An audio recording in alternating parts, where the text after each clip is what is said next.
Mesdames, Messieurs, la France est signataire de la Convention internationale des droits de l'enfant. À ce titre, l'État est tenu de respecter les droits de tous les enfants, sans distinction aucune. Pourtant, aujourd'hui, les situations de sans-abrisme portent atteinte aux droits les plus élémentaires de plusieurs centaines d'enfants, alors que le droit au logement est un droit fondamental, reconnu par la Déclaration universelle des droits de l'homme, par la Convention internationale des droits de l'enfant, par le préambule de notre Constitution et par la loi. La rue n'est pas un toit. Elle pèse, elle fragilise la vie quotidienne des enfants et affecte leur vie sociale, leur vie familiale, leur santé, leur scolarité, mais aussi leur avenir. C'est la double peine dès le plus jeune âge. Des associations alertent sur la montée du nombre d'enfants vivant sans toit.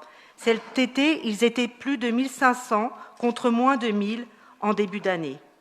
Comme vous le soulignez tout à l'heure, Monsieur Kimmelfeld, cette augmentation est explosive, elle est intolérable.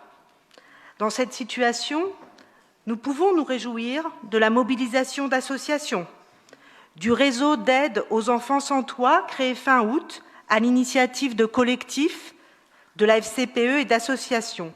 Nous pouvons nous réjouir de la mobilisation de députés, mais également celle des maires de grandes villes de France, dont le maire de Lyon, qui ont fait reculer le gouvernement sur la baisse programmée en 2023 des 14 000 places d'hébergement d'urgence.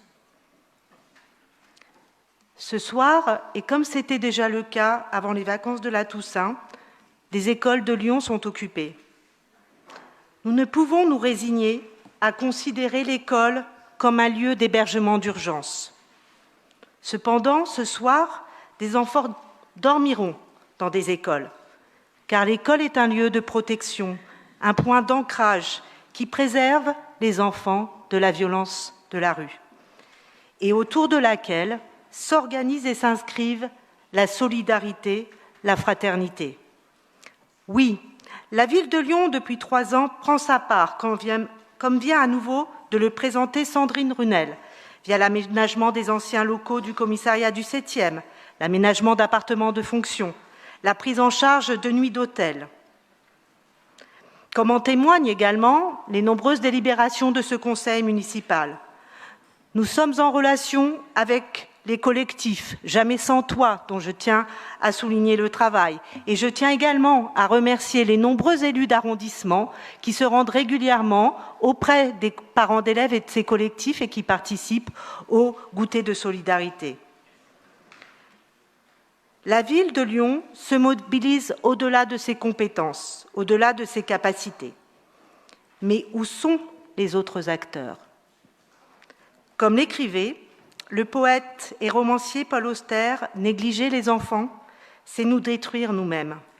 Alors, mes chers collègues, ne rejouons pas dans notre ville le conte de la petite fille aux allumettes, car nous savons tous comment se termine cette histoire.